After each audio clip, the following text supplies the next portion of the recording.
नमस्कार बच्चों, आज की इस वीडियो कक्षा में आपका बहुत बहुत स्वागत है।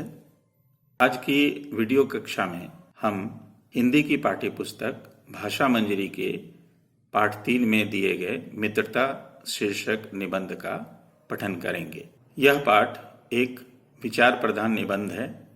इसमें इसके लेखक श्री रामचंद्र शुक्ल जी ने मित्रता यानी दोस्ती के बारे में कुछ जरूरी चीजें बताई हैं। मित्रता हम सभी करते हैं। मित्र बनाना हमारा सहज स्वभाव है, हमारी प्रवृत्ति है। एक अच्छा और सच्चा मित्र हमें प्रेरणा और सहयोग देकर हमारे जीवन को सफल बनाता है, बहुत आगे तक ले जाता है। जबकि एक बुरा दोस्त हमारा पूरा का पूरा जीवन बर्बाद कर सकता है। इसलिए मित्र के चयन में हमें बहुत सावधान रहने की आवश्यकता है। इस पाठ के कुछ कठिन शब्दों के अर्थ बॉक्स में दिए हुए हैं, आप इन्हें देख पढ़ लीजिए।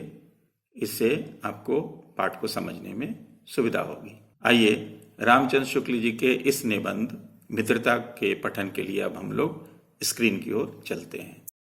मित्रता, रामचंद्र शुक्ल। जब कोई युवा पुरुष घर से बाहर निकलकर बाहरी संसार में अपनी स्थिति जमाता है, तब पहली कठिनता उसे मित्र चुनने में पड़ती है। यदि उसकी स्थिति बिल्कुल एकांत और निराली नहीं रहती, तो उसकी जान पहचान के लोग धड़ाधड़ बढ़ते जाते हैं और थोड़े ही दिनों में कुछ लोगों से उसका हेलमेल हो जाता है। यही हेलमेल बढ़ते बढ़ते मित्रता के रूप में परिणत हो जाता है। मित्रों के चुनाव की उपयुक्तता पर उसके जीवन की सफलता निर्भर हो जाती है, क्योंकि संगति का गुप्त प्रभाव हमारे आचरण पर बड़ा भारी पड़ता है।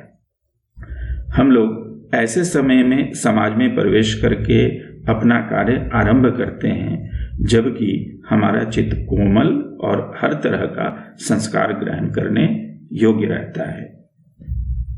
हमारे भाव अपरिमार्जित और हमारी प्रवृत्ति अपरिपक्व रहती है।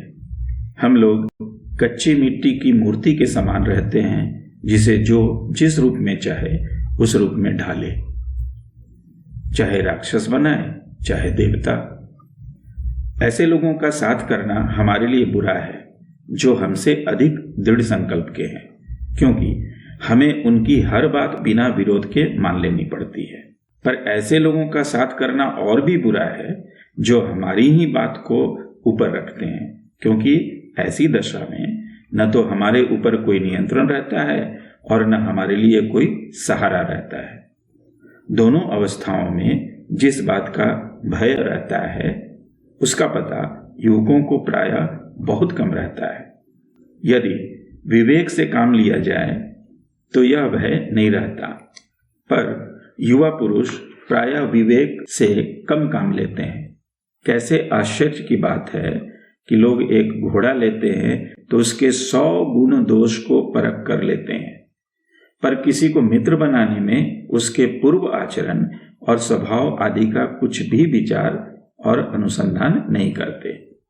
वे उसमें सब बातें अच्छी ही अच्छी मानकर अपना पूरा विश्वास जमा देते हैं। हंसमुख चेहरा, बातचीत का ढंग, थोड़ी चतुराई या साहस, यही 2-4 बात किसी में देखकर लोग चटपट उसे अपना बना लेते हैं। हम लोग यह नहीं सोचते कि मैत्री का उद्देश्य क्या है। क्या जीवन के व्यवहार में उसका कुछ मूल्य भी है? यह बात हमें नहीं सूझती कि यह एक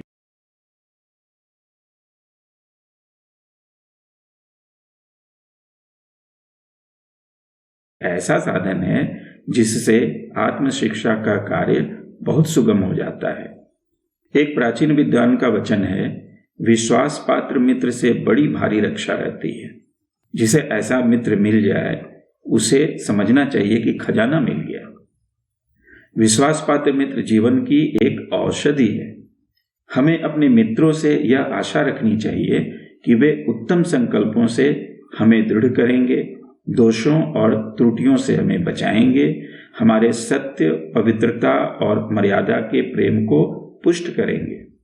जब हम कुमार्ग पर पैर रखेंगे तब वे हमें सचेत करेंगे। जब हम हतोत्साहित होंगे तब हमें उत्साहित करेंगे। सारांश यह कि हमें उत्तमता पूर्वक जीवन निर्वाह करने में हर तरह से सहायता देंगे। सच्ची मित्रता में उत्तम वैद्य की सी निपुणता और परख होती है। अच्छी से अच्छी माता का सा धैर्य और कोमलता होती है।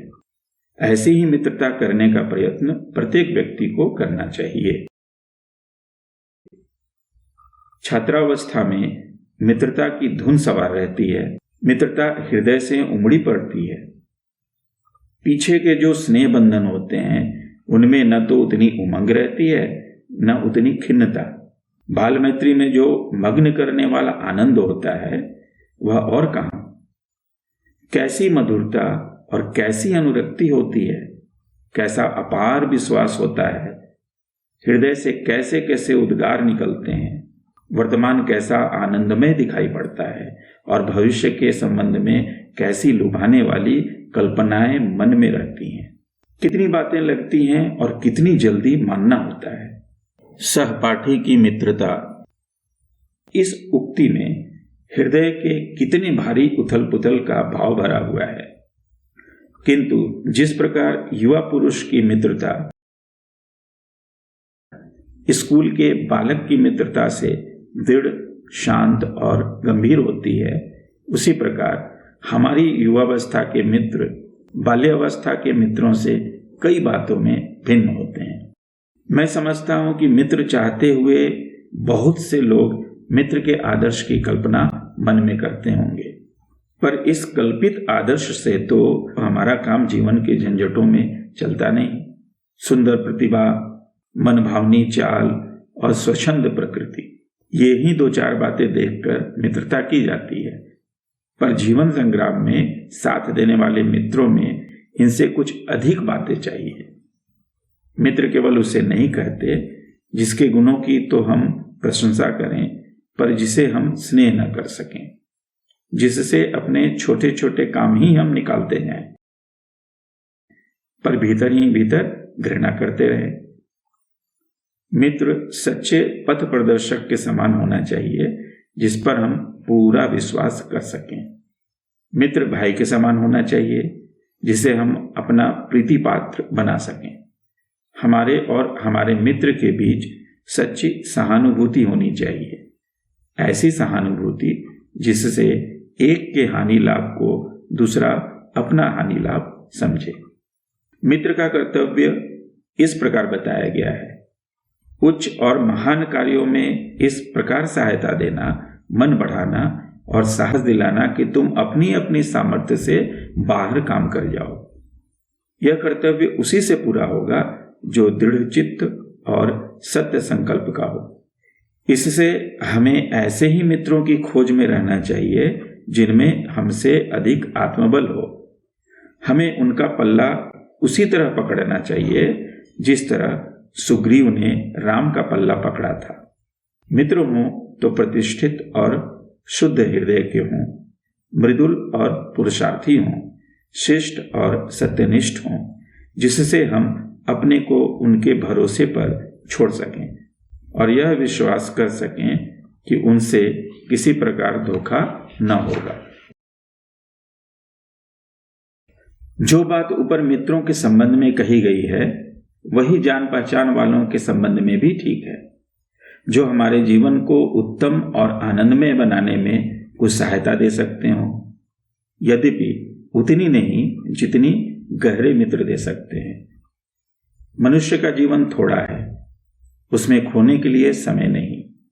यदि क, ख और ग हमारे लिए कुछ नहीं कर सकते हैं, न कोई बुद्धिमानी या विनोद की बातचीत कर सकते हैं, न कोई अच्छी बात बतला सकते हैं, न सहानुभूति द्वारा हमें ढाढ़स बढ़ा सकते हैं, न हमारे आनंद में सम्मिलित हो सकते हैं, न हमें कर्तव्य का ध्यान दिला सकते हैं, तो ईश्वर हमें उनसे दूर ही रखे। आजकल जान पहचान बढ़ाना कोई बड़ी बात नहीं है। कोई भी युवा पुरुष ऐसे अनेक युवा पुरुषों को पा सकता है जो उसके साथ थिएटर देखने जाएंगे, नाच रंग में जाएंगे, सैर सपाटे में जाएंगे, भोजन का निमंत्रण स्वीकार करेंगे। यदि ऐसे जान पहचान के लोगों से कुछ हानि न होगी तो लाभ भी न होगा, पर यदि हानि होगी तो बड़ी भारी होगी। कुसंग का ज्वर सबसे भयानक होता है। यह केवल नीति और सद्वृत्ति का ही नाश नहीं करता, बल्कि बुद्धि का भी क्षय करता है। किसी युवा पुरुष की संगति यदि बुरी होगी तो वह उसके पैरों में बंधी चक्की के समान होगी, जो उसे दिन रात अवनति के गड्ढे में गिराती जाएगी। और यदि अच्छी होगी तो सहारा देने वाली बाहु के समान होगी, जो उसे निरंतर उन्नति की ओर उठाती जाएगी। इंग्लैंड के एक विद्वान को युवावस्था में राज दरबारियों में जगह नहीं मिली। इस पर जिंदगी भर वह अपने भाग्य को सराहता रहा। बहुत से लोग तो इसे अपना बड़ा भारी दुर्भाग्य समझते, पर वह अच्छी तरह जानता था कि वहां वह बुरे लोगों की संगति में पड़ता, जो उसकी आध्यात्मिक उन्नति में बाधक होते। बहुत से लोग ऐसे होते हैं जिनके घड़ी भर के साथ से भी बुद्धि भ्रष्ट हो जाती है, क्योंकि उनके ही बीच में ऐसी ऐसी बातें कही जाती हैं जो कानों में न पड़नी चाहिए। चित्त पर ऐसे प्रभाव पड़ते हैं जिनसे उसकी पवित्रता का नाश होता है। बुराई अटल भाव धारण करके बैठती है। बुरी बातें हमारी धारणा में बहुत दिनों तक टिकती हैं। इस बात को प्रायः सभी लोग जानते हैं कि भद्दे व फूहड़ गीत जितनी जल्दी ध्यान पर चढ़ते हैं उतनी जल्दी कोई गंभीर या अच्छी बात नहीं। एक बार एक मित्र ने मुझसे कहा कि उसने लड़कपन में कहीं से बुरी कहावत सुनी थी, जिसका ध्यान वह लाख चेष्टा करता है कि न आए, पर बार बार आता है। जिन भावनाओं को हम दूर रखना चाहते हैं, जिन बातों को हम याद करना नहीं चाहते, वे बार बार हृदय में उठती हैं और बेधती हैं। अतः तुम पूरी चौकसी रख ऐसे लोगों को साथी न बनाओ जो अश्लील, अपवित्र और फूहड़ बातों से तुम्हें हंसाना चाहें। सावधान रहो, ऐसा न हो कि पहले पहल तुम इसे एक बहुत सामान्य बात समझो और सोचो कि एक बार ऐसा हुआ फिर ऐसा न होगा। अथवा तुम्हारे चरित्र बल का ऐसा प्रभाव पड़ेगा कि ऐसी बातें बकने वाले आगे चलकर आप सुधर जाएंगे। नहीं, ऐसा नहीं होगा। जब एक बार मनुष्य अपना पैर कीचड़ में डाल देता है, तब फिर यह नहीं देखता कि वह कहां और कैसी जगह पैर रखता है। धीरे धीरे उन बुरी बातों में अभ्यस्त होते होते तुम्हारी घृणा कम हो जाएगी। पीछे तुम्हें उनसे चिढ़ना मालूम होगी, क्योंकि तुम यह सोचने लगोगे कि चिढ़ने की बात ही क्या है।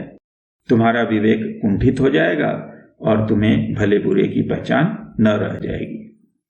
अंत में होते होते तुम भी बुराई के भक्त बन जाओगे। अतः हृदय को उज्जवल और निष्कलंक रखने का सबसे अच्छा उपाय यही है कि बुरी संगति की छूत से बचो। एक पुरानी कहावत है, काजल की कोठरी में कैसो ही सयानो जाए, काजल की कोठरी में कैसो ही सयानो जाए, एक लीक काजल की लागी है फैलागी है।